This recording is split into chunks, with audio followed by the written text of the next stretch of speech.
Chapter 3. Return to Pine Falls.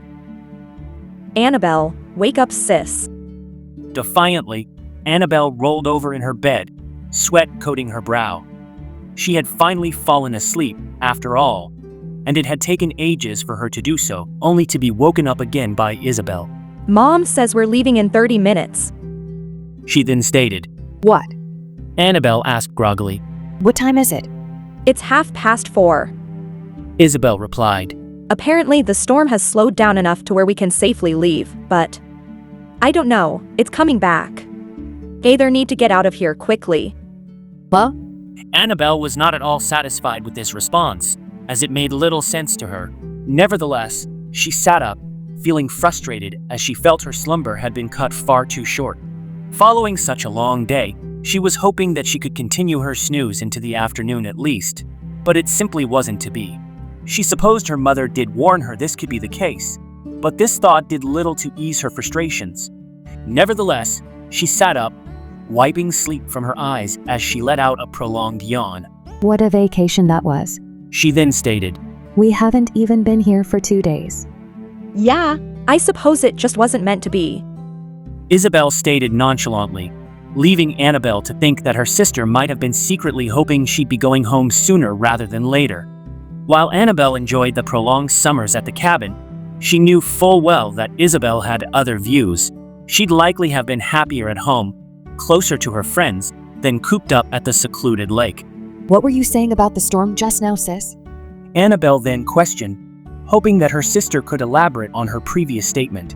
What do you mean by, it's coming back? Isabelle frowned in response. Look, Mom explained it rather quickly. She responded.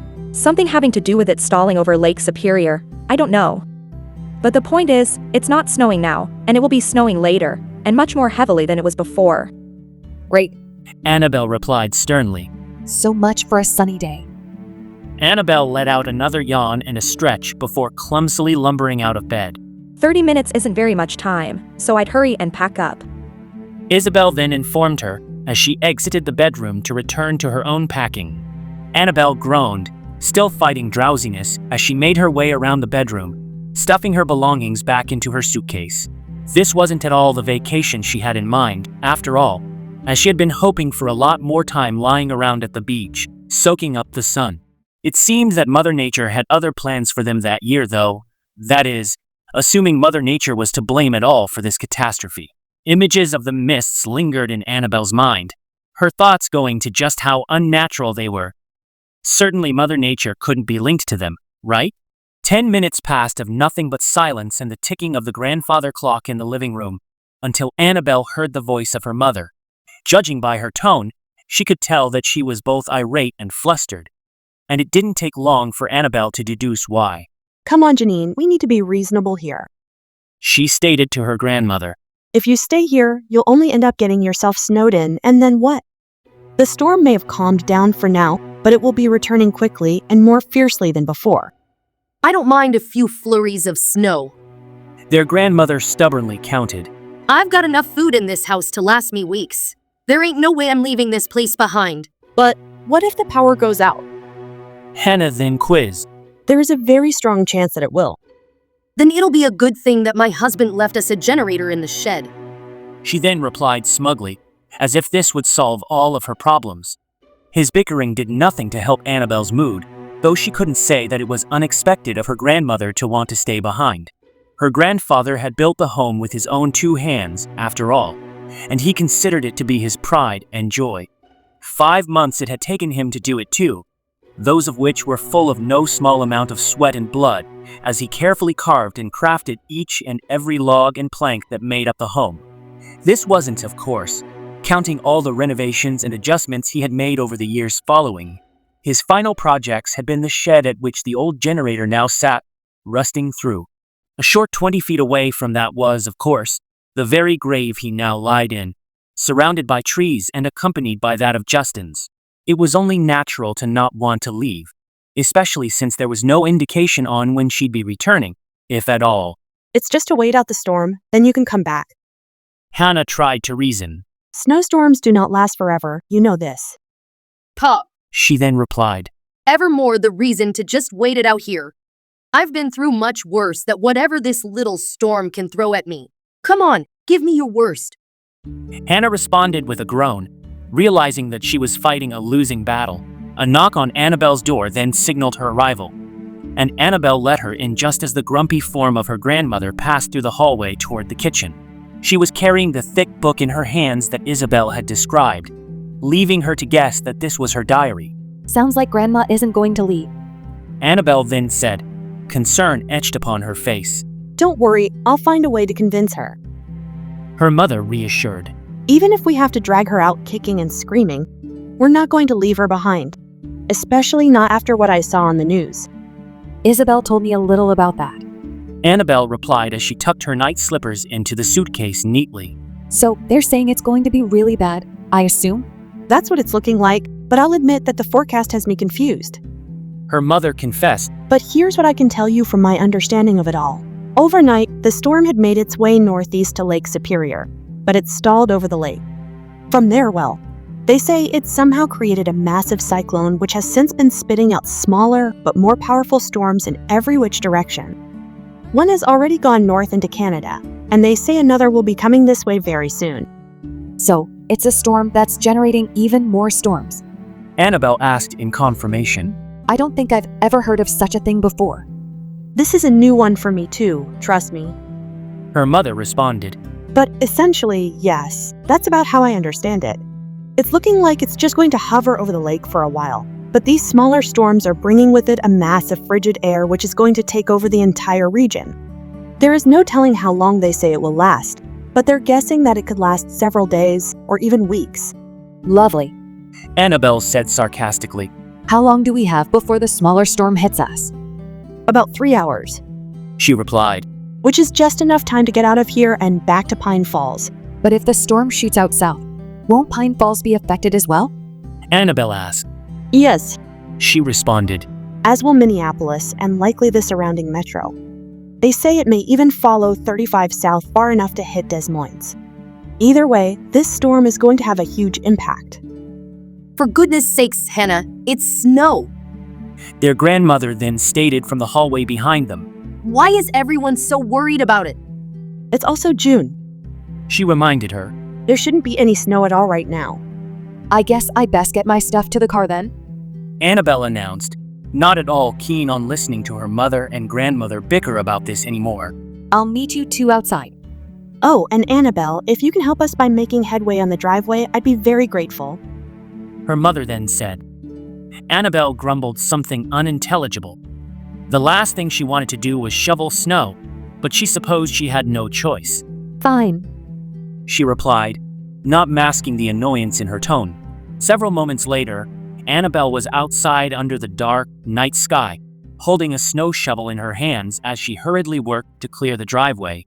Isabella arrived outside moments later, dragging her own suitcase behind her, though she smirked at the sight of Annabelle at work. A little help please, sis. Annabelle then pleaded. The ground is all uneven, making it hard to shovel. But it's much more fun to just stand here and watch you suffer. Isabelle replied mockingly. Annabelle gave her a warning glare, causing her sister to roll her eyes. Fine. She then caved, retrieving the spare shovel from the side of the home. I'm honestly really worried. Annabelle then said, as her sister started pushing snow at the opposite end of the driveway. I kept hearing odd creaks and groans in the house as I tried to sleep last night. I could almost feel the ground shifting beneath us, as if it too is starting to change. Have you noticed this? I wasn't paying close attention, but I was fast asleep. Isabelle replied. Lucky you. Annabelle retorted. I don't think I got but maybe 3 hours at most. And if these storms really are starting to spread, what does this mean for the rest of the world? And what if there are more of those mist pillars elsewhere too? I wish I could give some reassurance here, sis. Isabelle responded. But remember what I said yesterday about what I read in the journal?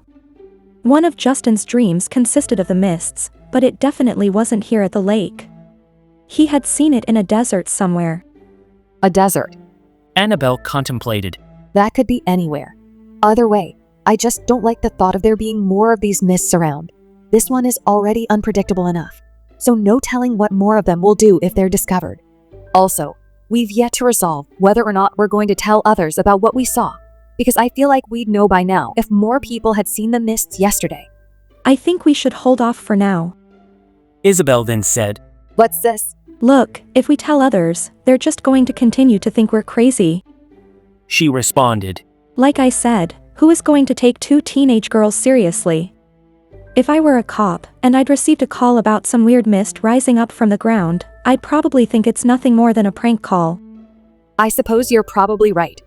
Annabelle stated in response. I just don't like the idea of keeping this a secret. That said though, if we find ourselves in a situation where we can tell someone who will actually listen to us, then I say we take that chance. Not that I see a scenario where this is possible, but... Isabelle nodded in response. Deal. She replied, just as the cabin door opened once more.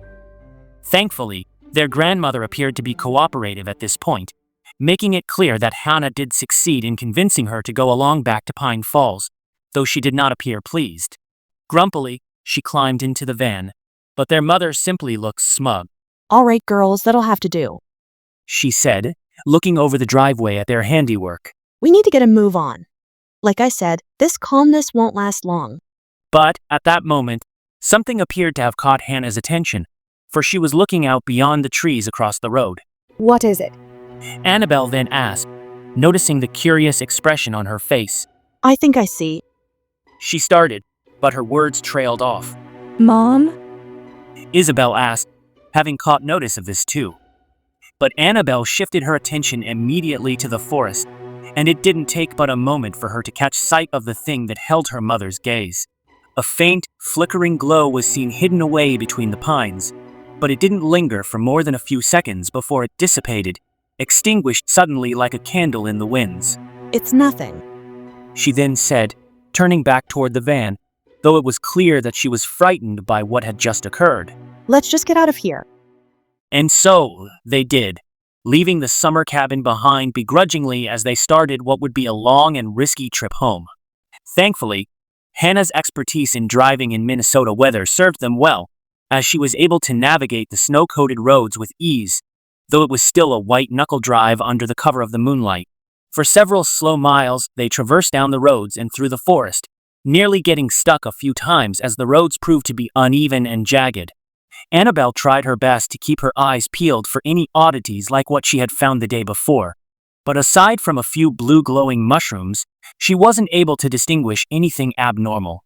After what felt like ages, the tree line opened up, revealing a wide, frosty expanse, along with the welcome sight of an overpass and the lights of a gas station which sat near its access. Thank God. I thought we'd be stuck in that forest forever. Isabelle said gratefully. Seems someone has been around to plow the roads too. Hannah chimed in happily. This will make the drive home so much easier. But first thing is first. We need gas. And something to eat, please and thank you. Annabelle then said. Veering the van into the gas station, Hannah then pulled up to a pump. I'll volunteer myself to go in. Isabelle then announced. Annabelle glanced sideways at her, knowing she likely only did this so she could chat with whoever was inside. Last time they had stopped at this station, she had been in there a full 20 minutes before returning, having forgotten half of the items she'd gone in for. Thankfully, this time she was only in there a few minutes, while their mother meanwhile complained about the price of the gas. Nearly $12 a gallon. What has this world come to? She mumbled as she swiped her card at the reader. Annabelle, who had her door open as to stretch out her legs, perked up. 12? She asked. Are you serious? Yeah, apparently there was a recent hike in prices too. She stated. The news was overshadowed by the storm that just happened. But allegedly, oil is becoming harder and harder to find. We're edging closer and closer to a crisis. As if we need another crisis on our hands. Annabelle stated bitterly.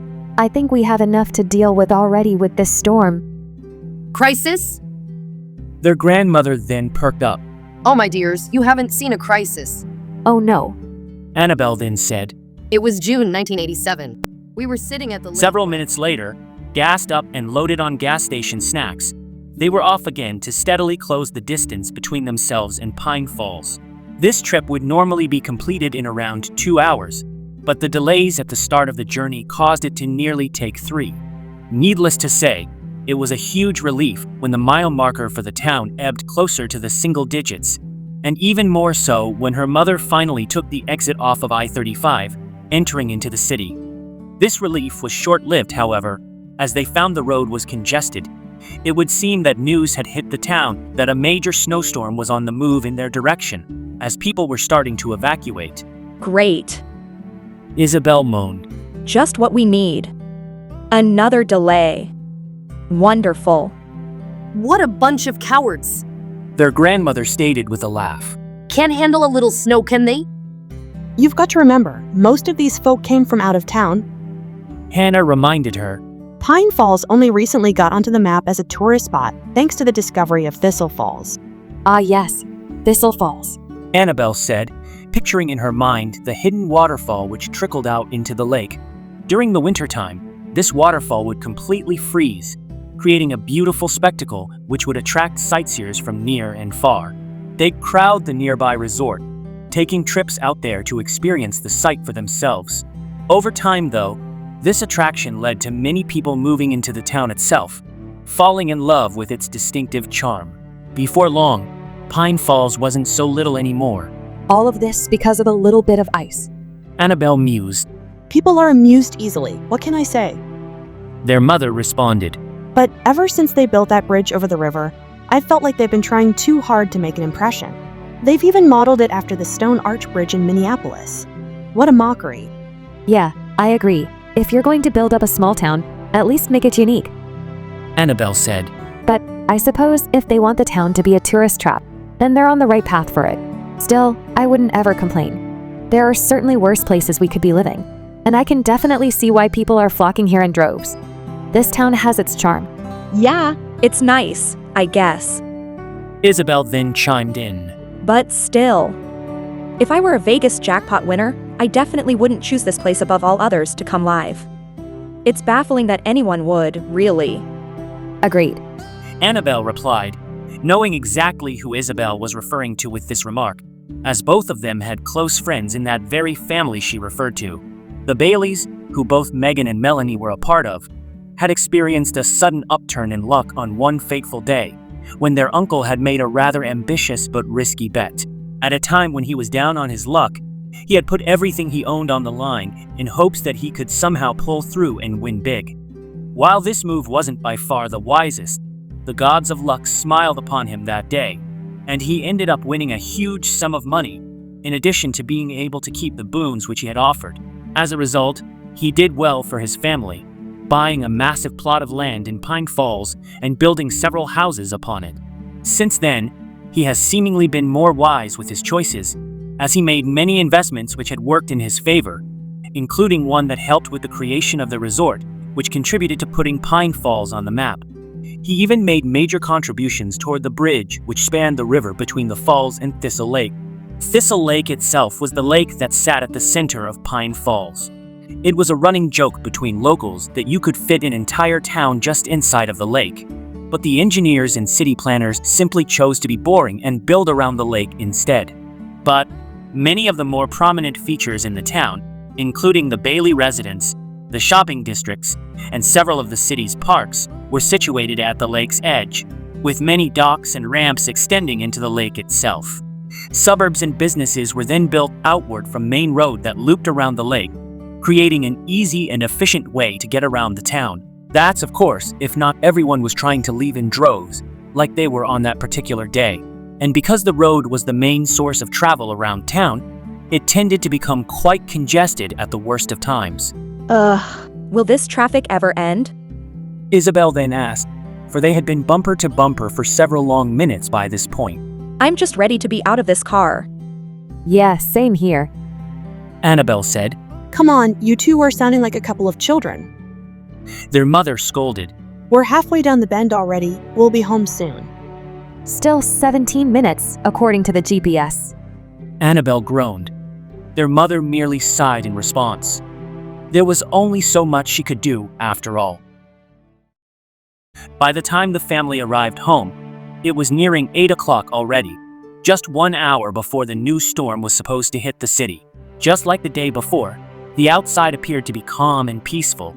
There was absolutely no indication that a freak snowstorm was preparing to blow in.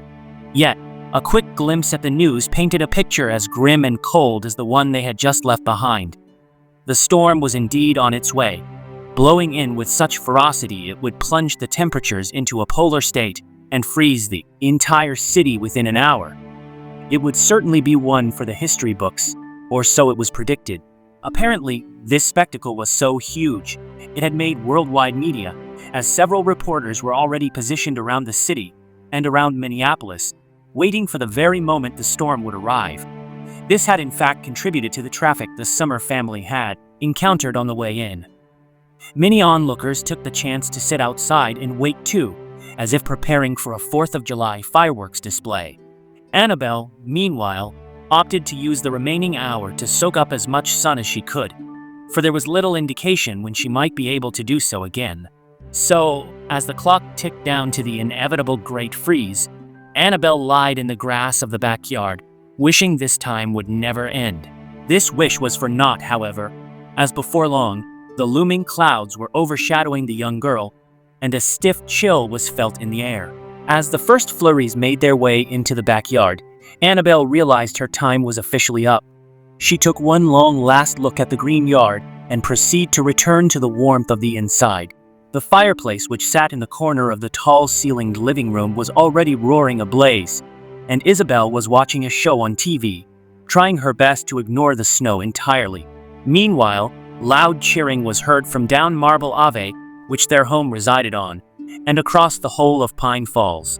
Yeah, they're celebrating now. Isabelle mumbled. Just wait. Do you think this storm will change the land?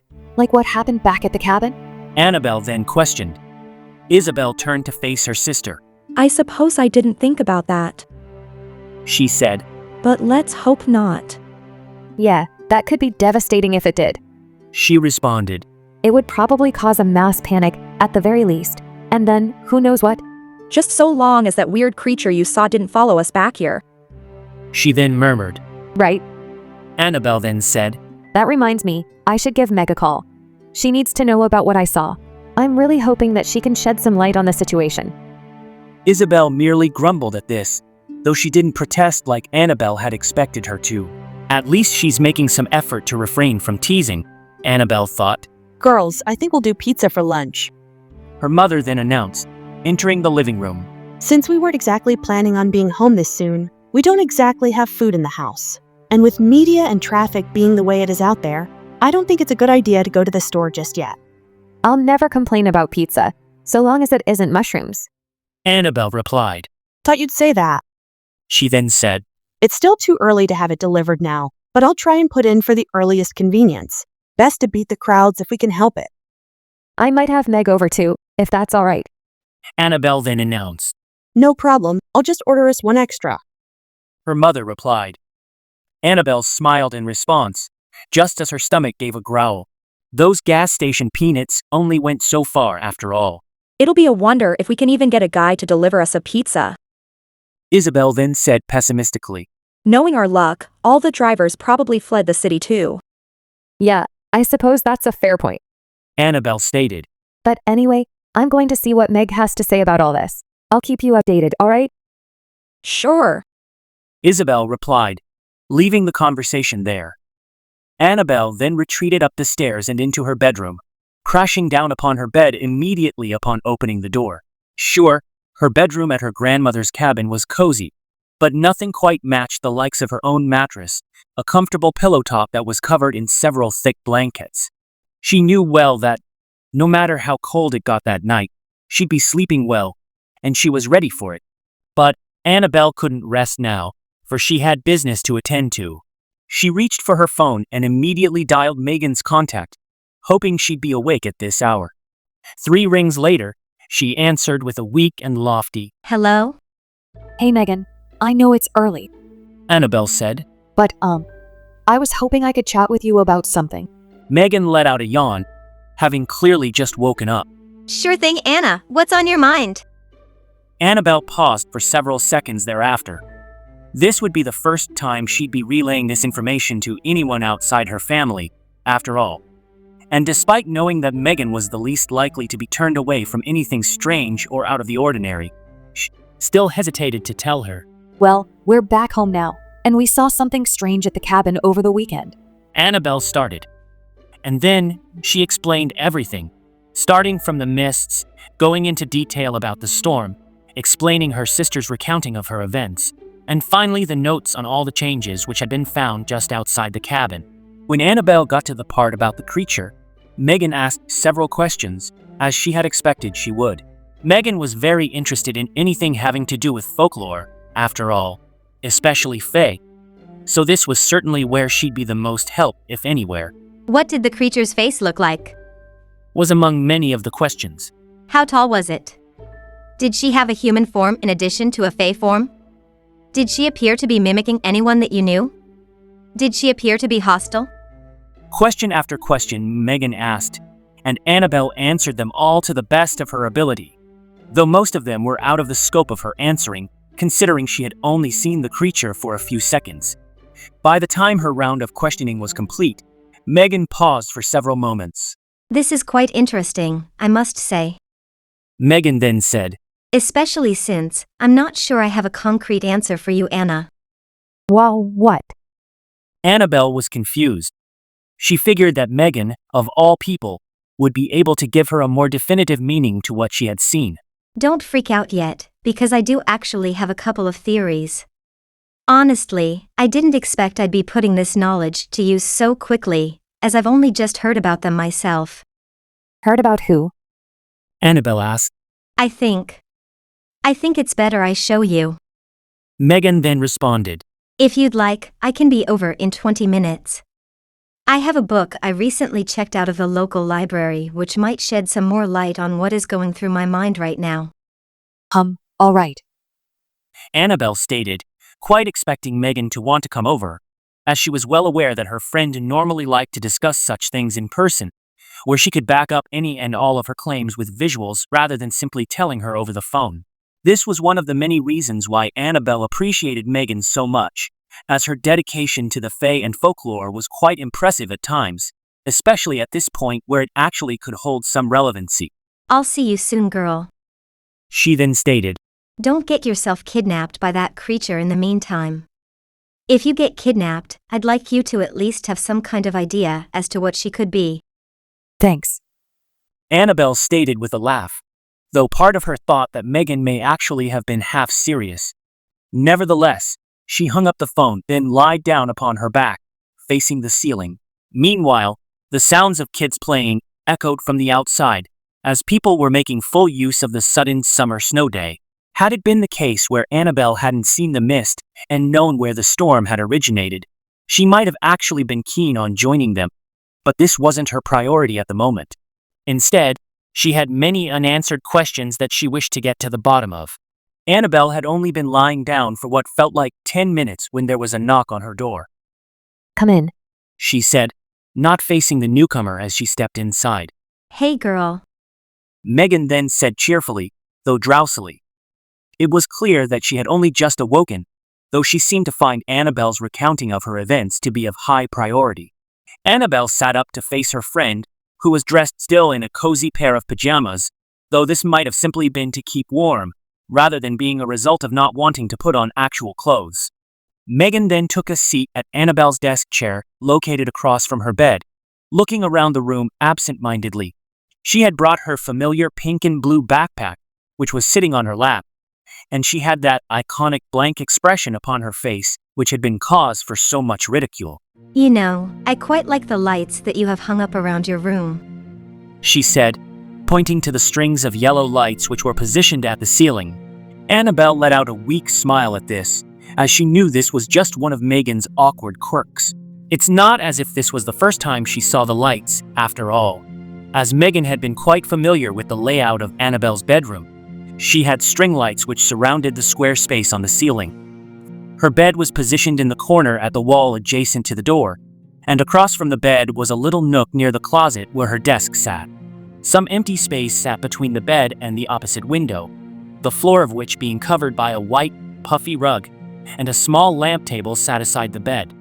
The window, which was presently displaying the whole of the wintry scene outside, had a sill which contained several doll-like figurines, those of which were actually from a fantasy series that both the girls liked. Strewn about the wall were several posters, a couple of which featuring famous boy bands, though most of which were from the same show called The Girls of Winter Valley. Annabelle quite liked her room. It was her safe haven, after all, and she knew that Megan felt equally comfortable there. All right, Meg, let's hop to it, if you please, Annabelle said.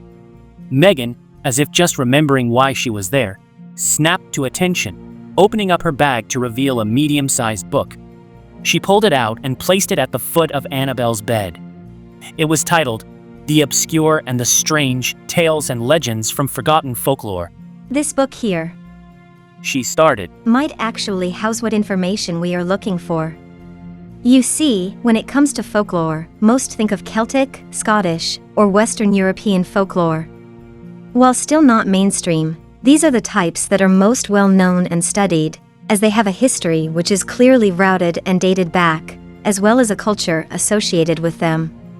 When someone brings up the idea of a fae, then that is where they will be most likely to look, as in truth, it makes the most sense, right? you would think. Annabelle replied. Well, as it happens, there are other denominations of fae folklore which few have heard about. She continued. One such is the Northlantican fae. Hold on. Annabelle then said. Did you just say Northlantican? Megan smiled in response. That's right. She stated, as if Annabelle were supposed to know what she meant by this. I suppose to start, I should explain a little more.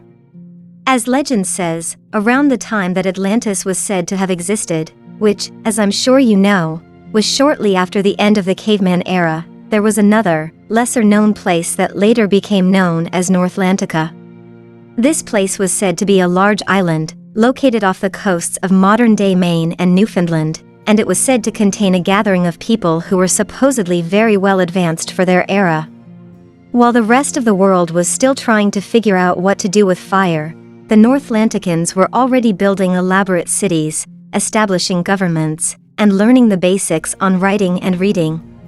Their cities were apparently built of the trees themselves, as apparently this island housed a species of pine that couldn't be found elsewhere. This pine was large and thick, though often they were hollow, allowing them to use them as dwellings. The roots of the trees were likely just as such, as apparently they allowed the Northlanticans to create a network of communicating via the roots. This meant that they could quickly and easily spread the word if danger were to approach, as they could use the roots to inform other members of the Northlantican island of the threat. Huh, why have I not heard of this? Annabelle asked. This sounds far too elaborate to simply have been glossed over and forgotten. Oh, there are reasons why. She then explained. But I'm getting to that. Foremost, you should know that it's believed that all these seemingly modern-day accomplishments were not achieved without help. This is where the fae folklore comes into play, as they say that fae existed on this island too, and they helped the Northlanticans build up the island into the marvelous place that it eventually became. But these fae were not ordinary fae, no, but instead, they were described as being much more human in appearance. Some of them even had the ability to allegedly change shape and form, and they could even adapt their languages on the fly in order to communicate with whatever sentient species which they were talking to. And of course, as most fae did, they apparently had a strong affinity for mushrooms.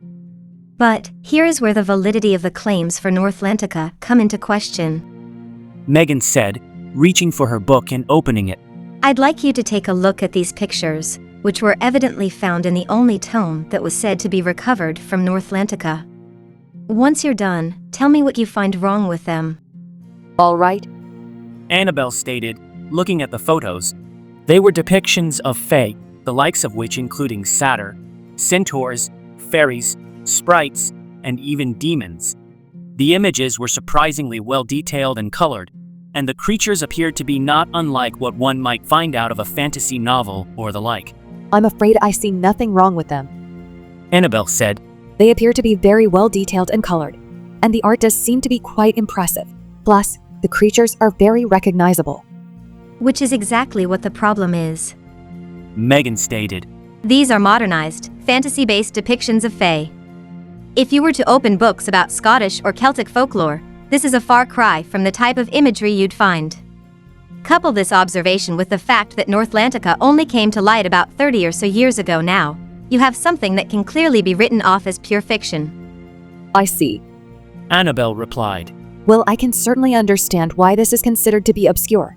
But what does this have to do with anything that I saw yesterday? Megan smiled once more, turning the page. Have a look at this. She then said, pointing out several more images. Annabelle did so, and her eyes widened immediately, for upon the page was an image of a creature known as a winter wood sprite. She appeared mostly human, though she was shorter than average, and she had large wings protruding from her back. Hold on. This looks exactly like what I think I saw yesterday. She stated. Thought it might. Megan then replied. And funnily enough, you're not the only one to claim to have seen creatures like this. I'm not. Annabelle asked. Not by far. Megan replied. So, normally any such sightings are kept hush-hush by media, but you know me. I like to look into it when I even think there could be a possible Fae encounter. And, over the years, I've heard of several. Many of which tie into the Celtic folklore as mentioned prior, but a fair few of them, more notably those seen in the US area, are described as being closer to this Northlantican Fae. And this is precisely why this particular book caught my attention, as it's causing me to start to question whether or not there is some validity to these claims after all. So, you think that this is what I saw then? Annabelle stated. I'm not ruling out the possibility. She said. Again, I'm not going to claim for certain here, because there are a lot of questions in regards to the Northlantican theories. For example, why were these people centralized to Northlantica at all? Through all their marvels and ingenuity, could they not have invented a simple boat? You'd have thought that they'd eventually want to spread their cultures and like elsewhere, yet, when Northlantica was said to have sunken into the sea, much like Atlantis did, not a single shred of evidence was found, save for the one tome. How was that one tome recovered, and nothing else? All good questions. Annabelle agreed. The tome didn't detail a whole lot aside from the Fae depictions. Megan then said. In fact, it was described more as a research diary than anything. But, there were some more interesting things noted in it. Of course, this won't solve anything, but I think it's nice to get the full picture here since we're on the topic. Megan then turned the page once more, revealing an article titled, Observed Northlantican Fae Laws and Regulations. Annabelle took hold of the book curiously, as upon it, there was a list, though once Annabelle started to read, it only caused her to become confused. These are basic laws observed by the Fae upon the island. She started. Fae are granted property only from either a higher deity or one known as an elite. Fae properties must abide by all laws and regulations at which it is placed upon. If a dwelling is found to be in violation of a designated law, the property must be released to the owner of the land at which the home resides. Fae homes are. Why is this all about Fae homes? Really, I have no idea. Megan responded with a chuckle. If I had to guess, and it's also detailed in the article, these types of Fae hold their homes in very high regard. A Fae home is said to also be their status. One with a home can automatically be considered superior to one without. Apparently, there are a lot of laws about servants and slaves too, though there are few laws about anything else. Fae servants cannot be granted homes, even by an elite or deity. Annabelle read. If a Fae is signed into servitude and they already own a home, they are entitled to keep the home unless otherwise designated, though that home is also the property of the owner of the servant. A Fae in servitude is the property of their owner, and considered such for purposes of determining the value of their home. And it just goes on and on. Yeah, you'd have thought that whoever wrote these laws might be keen on observing anything other than Fae homes and servants. Megan said. And sadly, that's all the information we are given, as we know little to nothing else about these supposed Fae, or about Northlantica. It's disappointing really, we don't know a thing about their behaviors, lifestyles, or their habits. That is disappointing, yes. She responded. Though they seem to have some kind of hierarchy of sorts.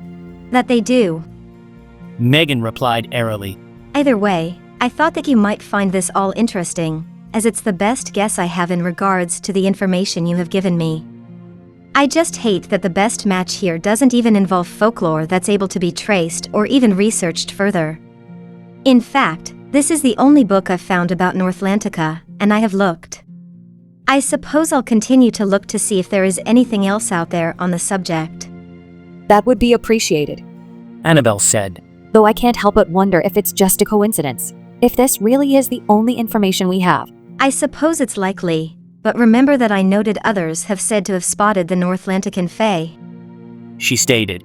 In fact, it was someone else's reference to this book that got me interested in checking it out. If you look into other articles and stories in here, you'll find this book is all about things that could be possible, and one particular story is said to have been confirmed. Something about a demon, apparently, that was found in Eastern Asia, but that's not related. All this to say, we really need to keep our minds open and to not turn down any possibility, even if it sounds insane. Because this entire thing is just insane as it is. Couldn't agree with you more. Annabelle then said. Well, I suppose you'll be with me as this continues to develop, because Isabelle and I need all the help we can get. Isabelle. She said, looking down at the mention of her name. I know. Annabelle stated. I made her promise not to tease us, because she's just as much a part of this as I am. And I'll make sure she holds to that promise. Girls, A voice then called through the door. pizza is here. Oh, good. Annabelle then said happily, though Megan was still lost in thought. You know, what she said the other day really hurt. Megan then stated glumly. The whole thing about how I'm just wasting my time buying into all this nonsense. I know. Annabelle replied. And I'm sorry. I've told her too how much it gets to me. And it's not fair that she should put us down just because we happen to like fae and folklore. Yeah, it really isn't. Megan stated. It may take me a while to believe her, or to trust her. But if you really need me to, then I'll try my best, because as crazy as all this is, it's sort of fun to be putting this knowledge to actual use. I didn't think I'd ever have the chance to, if I'm being honest. And this is why I turn to you. Annabelle smiled. Now, let's get some pizza. I'm hungry. The two girls then proceeded downstairs and through the living room of the summer home.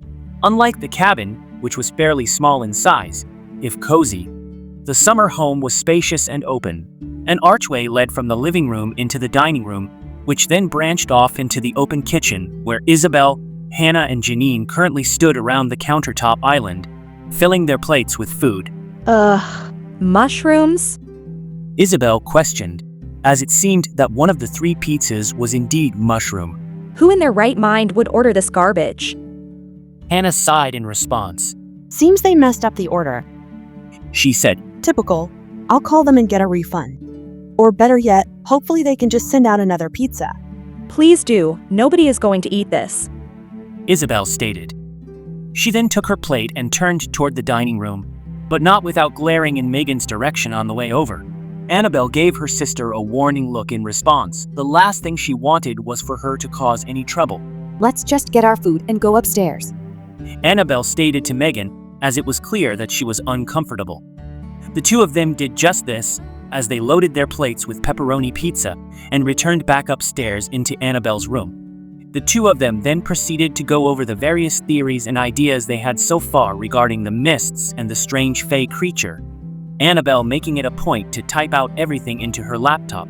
Most of the morning continued in this fashion, as meanwhile the snow continued to fall outside heavily.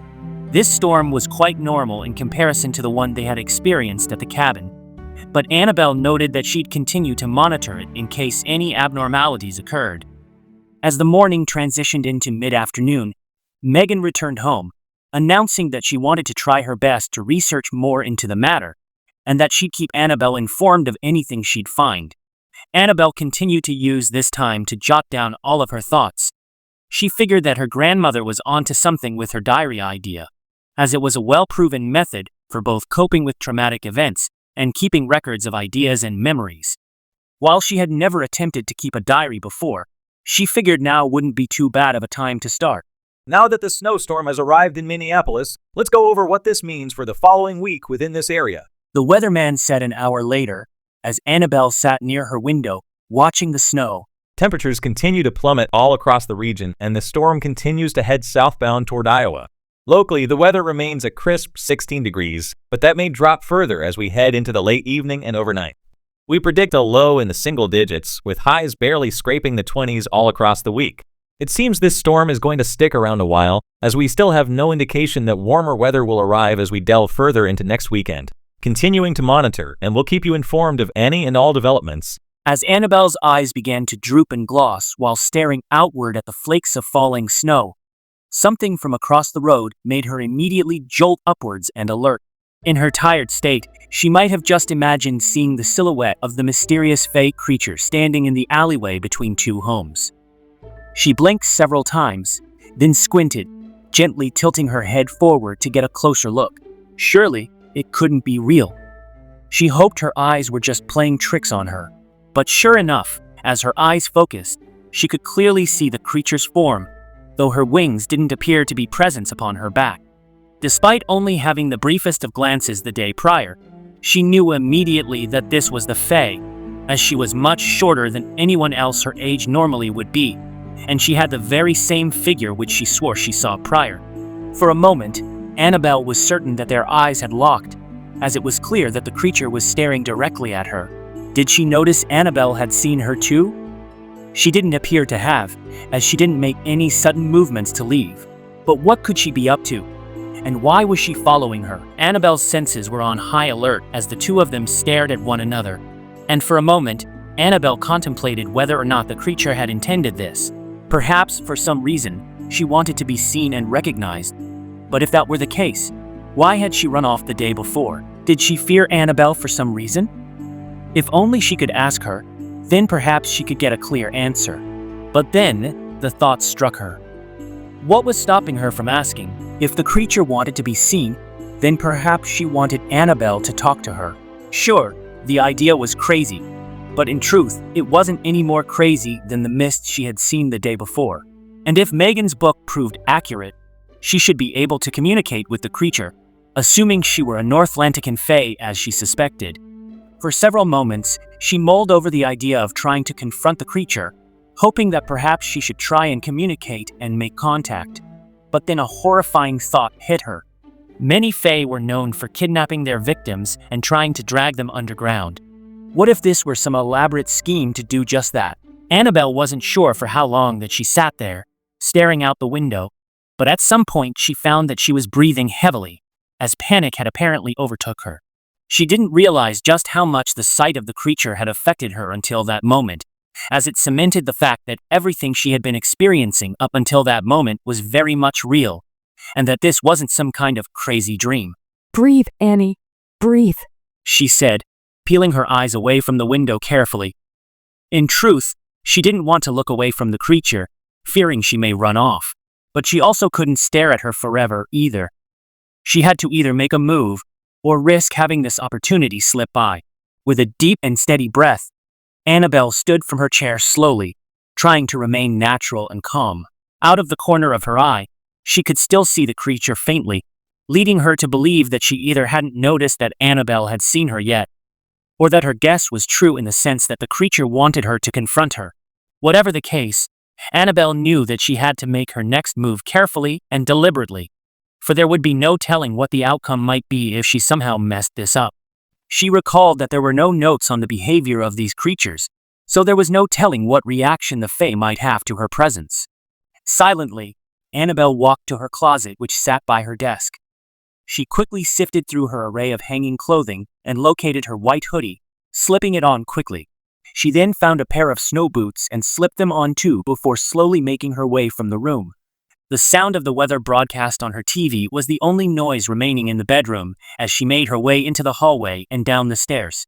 Perhaps this was the wrong move, but she was indeed willing to confront the creature if she were able.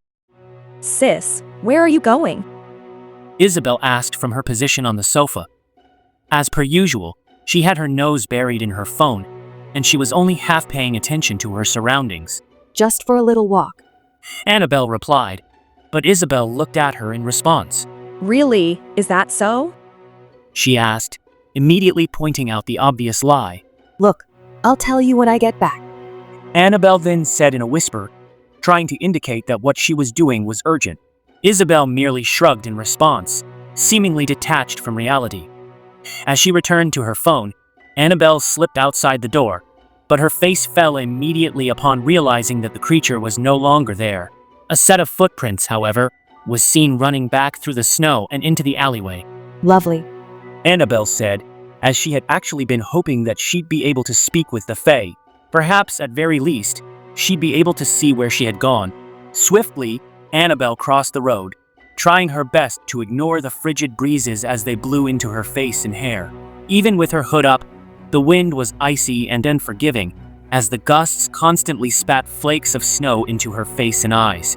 Despite this, she continued forward, determined to meet her adversary.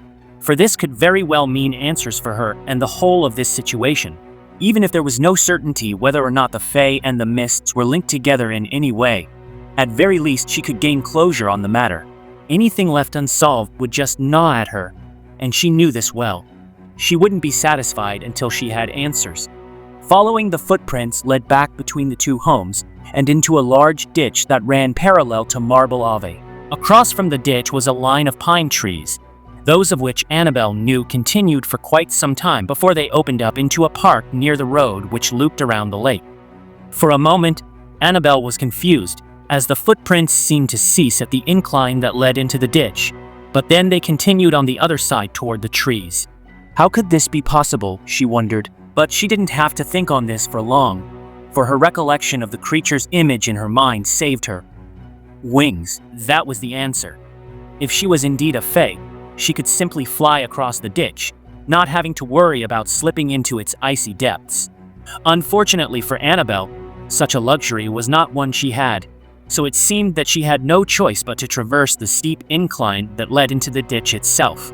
Carefully but determined, she did exactly this, trying her best not to lose her footing as she slowly made her way down the incline. Thankfully, the concrete hadn't frozen over yet, so she was able to reach the bottom with little effort. Climbing back up the other side might prove another story, however, as a good deal of snow had already accumulated upon the steep embankment leading up toward the tree line. Several slips and near tumbles later, she made it up the incline, sweaty and tired. What a hassle, She said under her breath. I swear. This had better be worth it. She continued to follow the footprints, which indeed led into the trees. Upon crossing the threshold of the tree line, however, she realized just how difficult this mission would be, for the snow had yet to accumulate much under the canopy of pines. This, of course, frustrated Annabelle, as she was realizing quickly that her mission may have to end here, but she was determined. Faintly, she could still make out the prints in the dirt, surrounding the trees, and she tried her best to follow them further, though with each step she took, she was becoming more and more uncertain of their direction. Eventually, there came a point where she couldn't make out the prints at all, and this was the point she fell to her knees. Please, if you're here, just show yourself. She pleaded. I'm not going to hurt you. I just want to talk. But there was no response, aside from the sounds of wind bristling the pines. Annabelle sighed heavily, realizing that her efforts were for nothing, or so it seemed. At that moment, something quite astonishing happened, something that baffled Annabelle to the point of intrigue. From the ground around her, several small mushrooms were beginning to arise, surrounding the young girl in a perfect, neat circle. Each and every one of them had a curious blue glow, and they grew ever larger with every second that passed. Annabelle could do nothing but watch the spectacle, as the mushrooms continued to mature, until each eventually grew to the size of a baseball. This was apparently their peak, as they seemed to grow no further upon reaching this size. However, once all of them had, a very familiar sensation overtook the girl. It was the very same sensation she had felt upon the shoreline at the beach, and the very same sensation that brought upon feelings of nostalgia and comfort. It was a distinctive feeling of peace. Wow. Annabelle then said loftily, looking at the curious mushrooms with interest. For several long moments, she stared at them, examining each of them individually in detail. They were quite magnificent, each sporting the same blue glow. and each containing several dark blue spots across their exteriors. But just as Annabelle was about to reach out and grab one, a sudden voice brought her to reality. Don't touch that. She said sternly. Annabelle immediately jumped to her feet, turning in the direction where the voice had come from. Who had said that? But, as she wheeled around, her eyes widened, for it was the Fae who was standing before her, the very same who had been staring at her through her window. Even though she didn't have her wings, Annabelle knew it was the very same girl. Her hair was a long, vivid way of red, her eyes a shade of amber, and she was wearing a rugged cloth that appeared to be too small for her body. This being the first proper glimpse at the girl, Annabelle couldn't look away, as she was intrigued by the sight of her. Who are you? Annabelle then asked nervously after several long moments of silence. That doesn't matter. The girl replied. You need to get out of here and get back home. But I have so many questions. Annabelle then said, These mushrooms, the mists. Those mists are not your concern. She said, though her voice was wavering. It was clear that she was extremely nervous about something. Please, I need to know. Annabelle pleaded. Why can't you just tell me? Because I'm forbidden to. She replied solemnly. Don't make this difficult. Just forget you ever saw those mists, and don't tell anyone else about them. It's really important that you don't. Why? Annabelle asked. Please, just answer my question. But the creature only bowed her head sadly and said, I can't. She then turned from Annabelle, but Annabelle wasn't about to just let her leave on that note. Wait. She called, causing her to pause once more. Can you at least tell me what you are? The creature turned around in response, and for a moment Annabelle thought that she might actually cave and give her the answers she so desperately needed. Unfortunately, this did not happen, however, as she then bowed her head sadly and turned away once more, disappearing deeper into the sea of pines. Annabelle heaved a deep sigh, unsure of how to respond to this. This encounter with the creature was unlike anything she'd ever seen before, and she wished deeply that she could have had more time in her presence. She didn't seem malicious. After all, if anything, she seemed conflicted for some reason. I just want to know why. Annabelle then said, as tears began to fall from her eyes. I just want to know what is happening. For several long minutes, Annabelle stood there, distraught. This had been her one chance to actually divulge some tangible intelligence. After all, her one chance she might actually gain answers. Sadly, it just wasn't to be, however, as the creature vanished once again without a trace, leaving her alone to her pity. If only Annabelle had paid a little more attention to her surroundings that day, though. If only she had been just a little more observant. Maybe, perhaps, she'd have realized that a second, even stranger occurrence was happening right beneath her nose. For every teardrop that fell from her eyes, for each section of dirt which had been impacted from her tears, a small white flower had bloomed.